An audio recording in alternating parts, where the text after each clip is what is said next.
Let's turn this up a little bit, guys. Let's get some music going on. You guys ready to have a good time? How you doing, Codeland? All right, give me 1 second. I want to show you guys what crossfading is real quick. Turn it up a little bit more.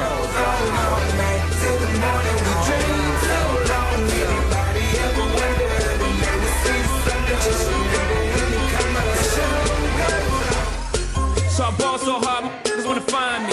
You like that? Gotta find all right, all right. me. Grant to a motherfucker like me, can you please remind me? All right, I got a secret for you guys. I got a secret. I didn't do anything right there. I did absolutely nothing. That was the key to the Crossfade, the program that I created. And we're gonna go over that right now. By show of hands, how many people knew what a crossfade was before I came up here? All right, usually that's what I get, about half of the people. So by dictionary, a crossfade is to make one sound gradually disappear as another comes in or becomes silent. You know, you can read it. So if anybody wants some great 101s, some entertaining 101s on the history of crossfading, you could check out one of these two. I think I'm going out of range here. One of these two places. Anybody heard of the Get Down? Season 1, episode 2, excellent tutorial on it. And then Hip Hop Evolution, anybody watch that one? Excellent. You will know everything you need to know about crossfading by watching those 2 episodes. All right, so a quick backstory on me, okay? Anybody know about the time machine, the Wayback Machine? Oh man, I just found this out. I could never prove to anybody I really did what I did in the 2000s and everything until I found this. I found the old copy of my djbooboo.com website right there. And that's what it is. That's flash animation. All that stuff was on the Wayback Machine. And so basically, I'm gonna go in and basically the section that I had on there was how did DJ Boo Boo come to be? We're not gonna read the whole thing right here, but because it's long and it's terribly formatted. But the basic idea is I came to New York City for a party one time and they had a CD player. And right when it got to the good part of the party, you know, like he had mentioned, the song completely faded out. Everybody started sitting down. And I said, that pause between songs is a killer, isn't it? So the host was a little upset, and I was like, to me, it sounds like a problem. Then I went to another party in DC where they were using MP3s, so there was not a problem about switching CDs like there was before, but still, songs were getting cut off. You know, somebody came over and said, oh, I like this song, and they'd click it in, and then it's a brand new song. Very similar to what Nikhil said. He pretty much took most of my material before I came to stage. But so, and then I knew I had a party coming up. Oh, really quickly, the takeaway that I want to make sure that everybody understands here, because this isn't just me bragging about the software that I wrote. As engineers, when we see these problems, it's different than people who feel like they can't do anything about it. We see these problems and we're like, tomorrow I'm going to go back to my lab, I'm going to go back to my machine and see if I can code something. So that's a power that you should take with you all the time. You saw some people that were trying to make sure that disaster relief happened faster. Some people want to make sure that the gender gap is filled. My problem was I went to a lot of parties that sucked. All right, so so I wanted to figure out how to fix it. So I had a quick plan I wanted to put into place. Okay, I wanted to be my application to fade songs together without pauses. I wanted to be able to group songs into genres. I wanted to be able to request songs without cutting off other songs. And then just for fun, I added a cartoon animated DJ. And in the end, I ended up with the best user interface you've ever saw in your life. Here is version 1.0 of DJ Boo Boo. Look at that. Can you believe it? I think Scott can probably tell you what language it was written, what we used here. Still says Form 1 in the, you know, I didn't even update the title of this form by this point. So this actually did everything that I just said with those bullet points. It wasn't the greatest user interface in the world, but it had genres, it's had now playing. Over time, it did get better. And so I wrote this software, I was very proud of it, I obsessed over it, I made it so that you can create your own DJ, it started showing music videos, and then I created a user interface that looked a lot like the kind of jukeboxes you would see in the bars and restaurants. And I really wanted people to use this. I wanted to sell this to bars and restaurants, and every time I would go there and I would take a half an hour to explain what this is, they would say, so you want to be a DJ? And I said, no, not really, but then I said, if that gets me in the door, then I will start coming in here and playing my application for you, And that started my journey on being a DJ myself. And every time I would be done and say, imagine being able to do this without me being here. You could do this on a Tuesday night if you get a crowd all of a sudden. Eventually, I had to say, DJ Boo Boo and I are the same person, and I had to accept it. So I became DJ Boo Boo. Don't tell my wife about that lady that's right there, except for that is her, and she's in the audience somewhere.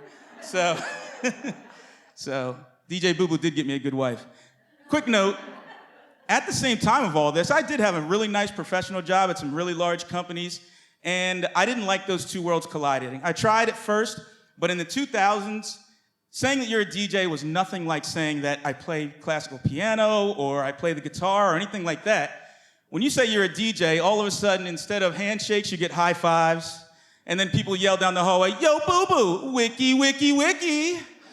So I was like, you know what, I'd rather remain professional during my day job, and then at night, I'll be a DJ. So let's get into the crux of it. How do you crossfade if you're writing a program? You need 4 basic components. You need 2 media players that will act as your turntables. We'll call them incoming and outgoing because we like good naming conventions. You need a timer that can fire off multiple times a second, and then you need it to call a method, and in this case we call it crossfade, and that method has to have the ability to increase the volume on one player while decreasing it on the other. So basically we're done, right? Crossfading can be achieved pretty easily, gotta stay close to this thing, by basically just increasing the volume on one in a function while decreasing the other. Easy, right? So let's see what happens when we do that in a live environment.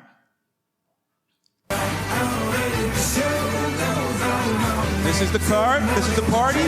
Let's see what the people start thinking as the crossfading starts happening. All right, one song's getting quieter. Okay, I think I know what he's trying to do here. Is this really happening right now? This is terrible. Oh, thanks for the dance, that was fun. And then all of a sudden, oh wait, I like this song, but it's too late, I already said goodbye. And then I had to answer to this woman right here.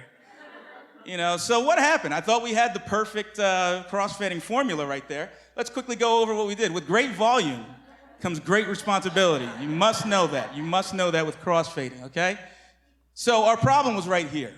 When you just do a regular, general idea of raise the volume on one, release the volume on another, all of a sudden at some point in your mix, both are at 50%, okay? Or even quieter. We don't want that. So what we found out that we had to do was this. Let's take our 2 turntables.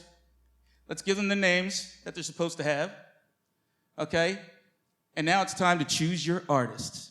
So we're gonna use the example that we've been using here. We're gonna bring Lupe Fiasco and mix him with Jay-Z, all right? So, there we go. They are assigned to their players.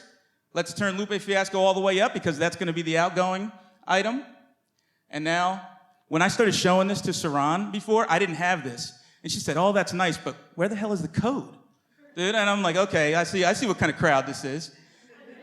So we got our timer, we got our crossfade object, and let's step through it, let's debug. First, is it playing? Yes. Is the track volume, outgoing track volume all the way down to 0? No, it's actually all the way to 100 at this point. Are you in the middle of crossfading? Yes, you are. Is your incoming track volume up to 6? And we're gonna use each one of those green bars as a 1. And no, it's at 0 at this point, so that means that the incoming fade rate is 2, and the outgoing is 0. That means we're gonna raise the volume on 1 and leave the other one exactly where it is for now, all right? So then we assign those track volumes, and then we assign it to the control itself. Okay, we do that several times. I'm gonna skip a couple steps, and right here you can see now it is 6. All right, so we're gonna switch that up. Now, the incoming fade rate, we're gonna slow it down a little bit because we're getting to cruising altitude here. And we're gonna hurry up and drop out the other one. So as you can see, as we go to the next step really quickly, and then we're going really fast. That is much more how a fade happens than to just evenly income and outgoing. Now, for kind of cleanup purposes, we want to swap players because we want to reuse that same function. So we want to say now our outgoing for the next one is going to be Jay-Z because that's currently playing. And then we want, let's say, Taylor Swift to be our next song, okay? Now, I'm going to skip the idea of mixing Taylor Swift in, and we're just going to move on from that point. All right. So now you know how to crossfade. And by the way, if I go too long, just yank me from behind here. I'll finish up quickly. It's important to know when you can crossfade as well. So we'll quickly say, how do we do that? We need to make sure that we become more intimate with our music. Because right out of the box, if you get an MP3 or an MP4, the only thing you know about it is the name, when does it start, and when does it end? Okay, so let's break this down a little bit. The real music is here. On both sides of it, there's areas that actually can be mixed. There are areas that may not have any vocals going on, or it's not a major important part of the song. Okay, and then at the beginning, there's often an intro or something that's not music at all, maybe a little skit. All right, and so you got to keep metadata on it. Okay, so that's your basic information about the Lupe Fiasco song. And then this is important right here. When does the song actually start? That's 13 seconds in. All right, so that's what we're talking about right here. So why don't we quickly see what happens for the first 13 seconds of the Lupe Fiasco song? This is not a malfunction. There is no sound playing on this. So if you try to just randomly play this while you're starting a party, you're gonna get in trouble, okay? So then the next one, you wanna say, when do I wanna drop the other song? The song that was in there, when do I wanna drop really fast? So for the next 13 seconds is a very nice, easy beat. Any beat goes along with this, okay? And you can hear this coming in. I had to get rid of a particular word right there. All right, so, and then you want to know, when is it okay to start bringing this song in for a landing? When does the song actually end? Notice the section of the video where you can see the curtains coming up. That's going to be important in a second when we see the final product. All right, cool. So now let's move on to the other song. Same information on this. The first 17 seconds. Y'all ready to leave? They not ready to leave. And Jay not ready to leave. I mean, it's cool, but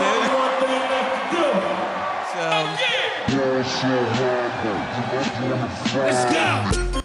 there we go. So now we know. We don't need that at all. That's going to slow everybody down if they have to listen to that. So then, this is what you remember hearing, right? This is when you thought I was really mixing over there, but I wasn't doing anything. Remember that? All right, so that comes in for a couple of seconds, and done.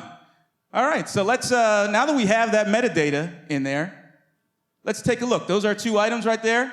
This area right here that we've identified is the crossfade sweet spot. All right, you drop off the part that doesn't matter, you bring these two together, and you're ready to crossfade. Anybody want to see the final product again? All right. I love these animations, and it's so awesome. So here we go. So this was the product that I created. There's the output video. There's the timeline. Let's follow along. Ain't nobody leaving, nobody going home. Even if they turn the lights out, the show is going on. Alright, the show goes on all night till the morning we dream. Notice I'm not anywhere near the keyboard over there. When they would see the sun up. Just remember when it come up, the show goes on. Alright, the show goes on all night till the morning we dream so long. Anybody ever wonder when they would see the sun up? Just remember when it come up, the show goes on. So I ball so hard. How you guys like that? That was pretty cool? First, gotta find me. What's 50 grand to a motherfucker like me? Can you please remind me? All right, so congratulations. Together, we've coded our first crossfade, and everybody in the audience is happy. The key takeaway, though, like I said, it's not the fact that I did this. This took me a long time to do this, but I had an idea, I had a North Star, and then one by one, I just kept making small incremental updates to it. So that's what it is to catch the idea, get addicted to it, and use that gift that you have for engineering to just keep going. Okay? Congratulations, you've coded your first crossfade. Thank you very much, guys.